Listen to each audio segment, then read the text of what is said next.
Aleluya. El Señor esté con todos ustedes. Y con su espíritu. Lectura del Santo Evangelio según San Marcos. Gloria a ti, Señor. En aquel tiempo Jesús subió al monte, llamó a los que él quiso y ellos lo siguieron.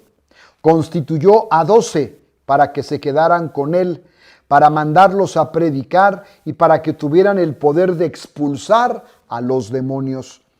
Constituyó entonces a los 12, a Simón, al cual le impuso el nombre de Pedro, después a Santiago y a Juan, hijos de Zebedeo, a quienes dio el nombre de Boanerges, es decir, hijos del trueno, Andrés, Felipe, Bartolomé, Mateo, Tomás, Santiago el de Alfeo, Tadeo, Simón el cananeo y Judas Iscariote, que después lo traicionó.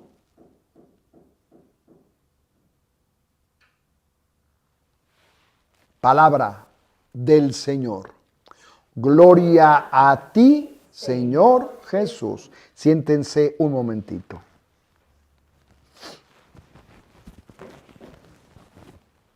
Texto del Evangelio de San Marcos hoy nos refiere, es un texto vocacional, es un texto por supuesto que nos pone en alerta en la línea de entender lo que implica la vocación.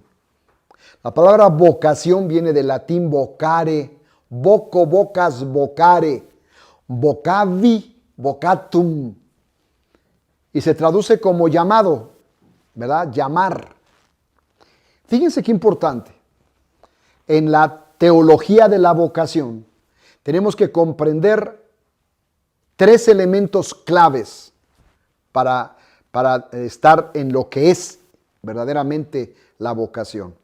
Número 1, siempre el que llama, siempre es Dios.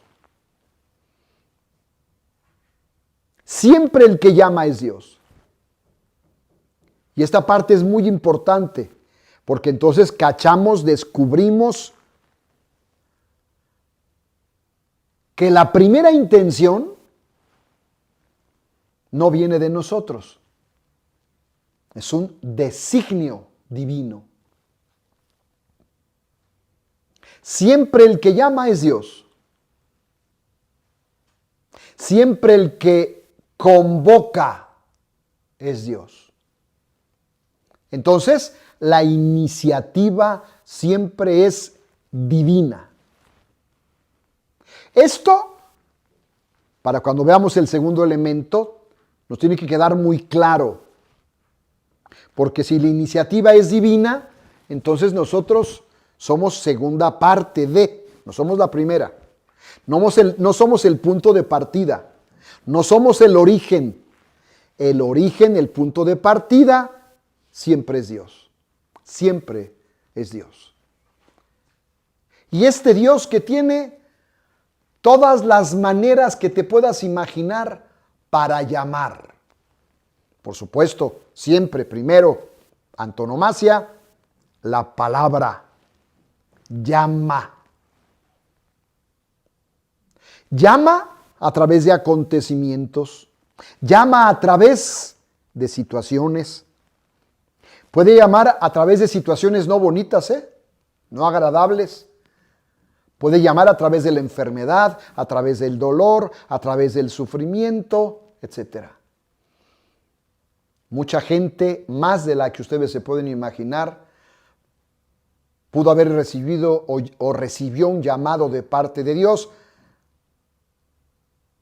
al ir a un hospital y ver a los enfermos y percibir la necesidad que tiene el migrante, por ejemplo, ahorita con esa situación que tenemos tan calientita, la situación del pobre, la situación del enfermo. También puede ser al revés, el impacto que puede recibir en la mente, en el corazón de aquel que lo tiene todo y parece como que no le hace falta nada. Y aquel que contempla este acontecimiento, esta situación, recibe el llamado. de alguna manera son palabras también, es palabra de Dios.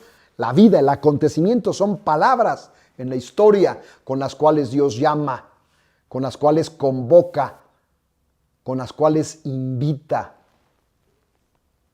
Fíjense qué importante. Siempre este Dios que llama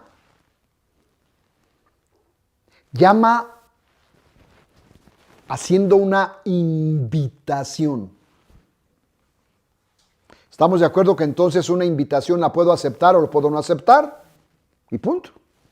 Quiero ir o no puedo ir, o puedo ir o no puedo ir, ¿verdad? Puede ser. Pero aquí, este Dios que llama con su ser de Dios, con su poder de Dios, con su omnipotencia, con su omnisciencia, es el que toma la iniciativa y convoca.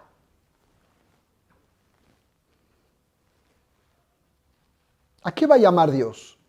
Eso lo vamos a ver ahorita. ¿A quién llama Dios? Estamos en el segundo elemento. Si Dios es siempre el que llama, siempre el que responde o está invitado a responder, es el hombre. Es la persona humana, es la humanidad, es el hombre, la mujer, etc.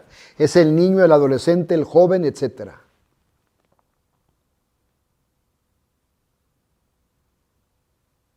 ¿A qué llama? Me regreso a la primera parte. ¿A qué llama Dios? Acuérdense que hay fundamentalmente una vocación a la vida, una vocación a ser hijo de Dios y por lo tanto hay una invitación a ser santos. Hay una invitación, ahora sí, a las vocaciones específicas. Te puede llamar a la vida matrimonial, a la vida de soltería, a la vida de el sacerdote, misionero, religioso, consagrado, consagrada. Punto. Específicamente a esto llama.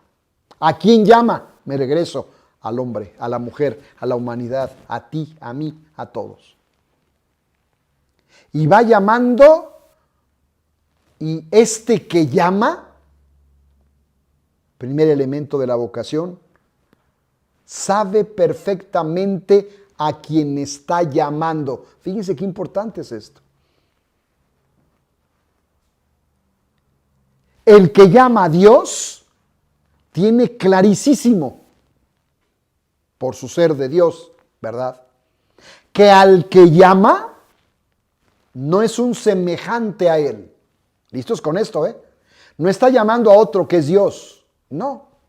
Está llamando a alguien, me regreso para acá otra vez, con sus carencias, con sus miedos, con sus taras, con sus limitaciones, con todo aquello que nos hace personas, seres humanos, limitados, carentes, miedosos, acatones, todo lo que quieras. Este que llama conoce perfectamente al llamado, a quien está llamando. Por eso yo aclaro, ahí sí la aclaración, no está llamando a uno semejante, porque si llamara a uno semejante, tranquilamente el semejante puede decirle, ahorita no, o espérame, o estamos trabajando juntos, o ¿para qué me llamas si estamos haciéndolo?, etcétera. Pero está llamando a una persona con sus carencias, con sus limitaciones, alguien hecho de barro, y hemos dicho, del barro más corrientito, que se rompe, que se abre, que se quiebra con casi nada. Y entonces el elemento clave en este llamado y en el que es llamado es la libertad. Un elemento clave. Este Dios que llama hace un llamado a lo profundo del alma, la mente, la conciencia, la historia, la vida de cada persona, pero es un llamado en la libertad. Si quieres. Esto es impresionante. Porque cualquiera pudiera pensar, bueno, con su ser de Dios, tiene autoridad para exigirle a este que siga el camino que él quiere que siga, el que llamó. Pues fíjense que no. El elemento clave y que por supuesto respeta siempre es la libertad. Y eso significa que si alguien está llamado a la vida matrimonial y no quiere, pues no quiere, ¿verdad? Te pierdes de bendiciones, de gracias, vida sacerdotal, ¿quieres o no? Te pierdes de gracias, bendiciones, etc. Vida de soltería, es decir, listos, no podemos tener las 3 vocaciones, claro que no. Me refiero a las vocaciones específicas. Las otras 2, a la vida y al bautismo, a la gracia, a la santidad, esos son todos los seres humanos. Pero las específicas, optas por la que quieras y estás invitado a vivirla en plenitud. Vida sacerdotal, en plenitud. De religiosa a religioso, misionero, en plenitud. En el matrimonio, en plenitud. De soltería, en plenitud. Pero la respuesta siempre es en la libertad de los hijos de Dios. Qué importante es esto. Entre el que llama y el que recibe el llamado, hay un canal de comunicación. Y a este canal de comunicación se le va a llamar misión. Por supuesto, el primer canal de comunicación entre el que llama y el llamado pues es la oración, siempre. Y está ahí y debe estar siempre, claro. Pero se ora, se clama, se mantiene este contacto, esta relación, para ir perfeccionando el llamado que se te ha hecho, la vocación que has recibido. Porque la idea, pues claro, la idea es ir perfeccionando el caminar, que cada vez vayamos siendo mejores sacerdotes, mejores esposos, mejores esposas, mejores hijos,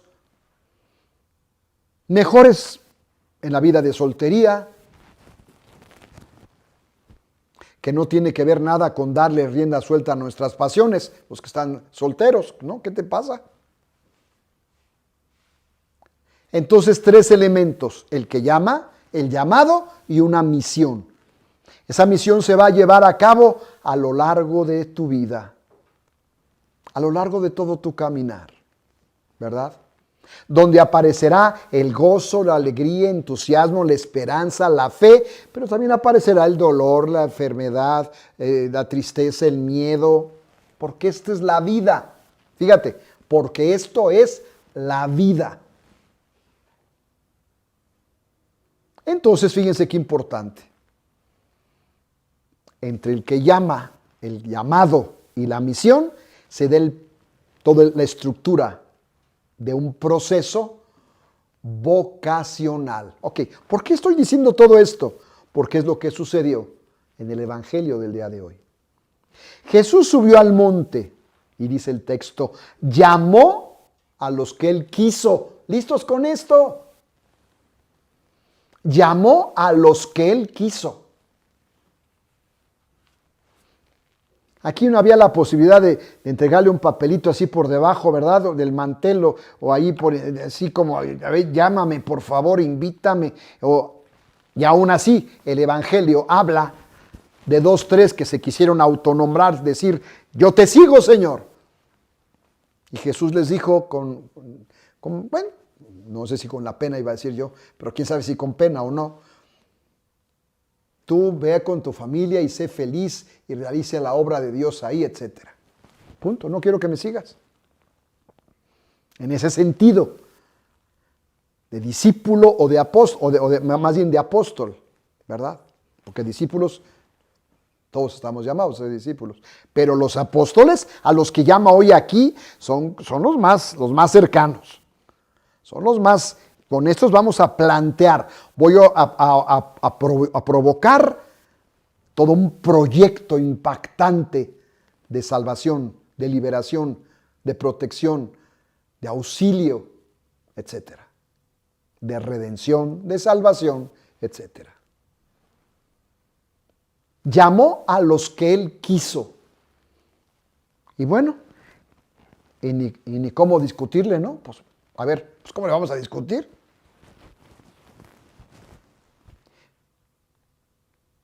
Pero fíjense qué interesante. Da el nombre de los que constituyó, dice, constituyó a 12 para que se quedaran con él. Acuérdense del elemento clave que les dije acá. ¿Cuál es? La libertad. Ok.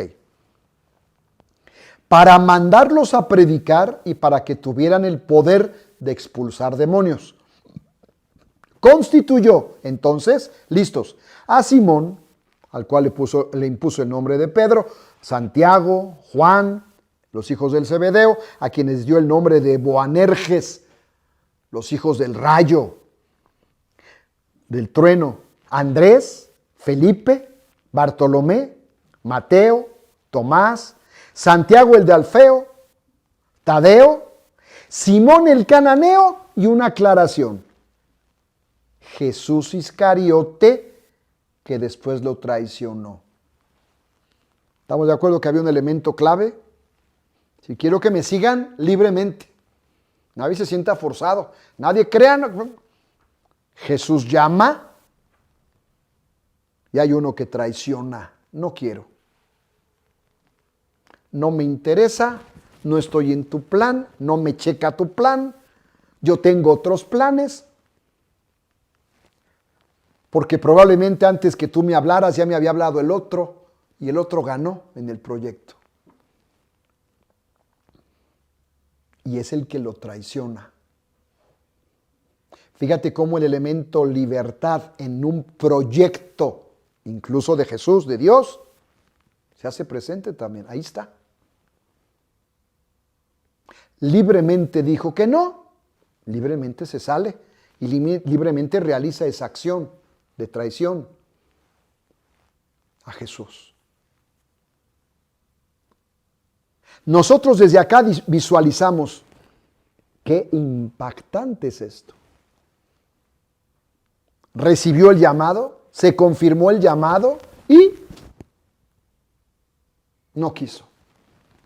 Bueno, acuérdate que después se tienen que echar suertes para que se cubra ese lugar, porque tienen que ser 12. Y vuelve a ser en la libertad, ¿verdad? Este es el proceso, un proceso vocacional. Jesús llama a estos 12, uno se chispa y hay un proceso, hay una misión. ¿Cuál es la misión? Dice el texto. Para mandarlos a predicar y para que tuvieran el poder de expulsar a los demonios. Hoy aquí se centra en estas dos experiencias de sanación y liberación en el proyecto de Jesús. Después vamos a ir viendo cómo el profeta Isaías desarrolla otras que por lo menos pudieran ser distintas, pero están en la misma estructura, ¿verdad? ¿Quién llamó? Jesús. ¿A quién llamó? A los 12 menos 1. ¿Para qué los llamó? Tarea. Mandarlos a predicar y para que tuvieran el poder de expulsar demonios. El que llama, los que son llamados y la misión. Esto me sucedió a mí, te sucedió a ti como esposa, a ti como esposo, a ti como catequista, a ti como misionero, a ti como evangelizador, a ti, etc. Este Jesús, este Dios que es poderoso, todos los días nos llama. Por eso cuando vemos noticias, la realidad que vemos nos grita como para A ver qué vas a hacer, ¿verdad? A ver cómo vas a responder frente a esto. Vamos a pedirle al Señor que nos dé la gracia de ser fieles a la respuesta que le demos al Señor. Que seamos fieles en el caminar, que seamos fieles en la tarea encomendada. Pero esto que pedimos para nosotros, lo pedimos para los nuestros, ¿verdad? Los que tengan hijos, sus nietos, sus bisnietos, etc. Invitados a. Siempre hay un proyecto lleno de bondad. Siempre hay un proyecto lleno de amor. No te vayas a equivocar, ¿eh? Jamás Dios te puede llamar para algo contrario u opuesto a un proyecto de Dios, en el amor, en la caridad, en la castidad, en el amor, en la pobreza, en la dignidad, etc. Jamás nos puede llamar algo contrario a. Pero es un proyecto en la libertad. Pidámosle al Señor que nos dé fidelidad al llamado. Fidelidad a la respuesta. Que nos dé la gracia de caminar sus caminos siempre. Padre, Hijo y Espíritu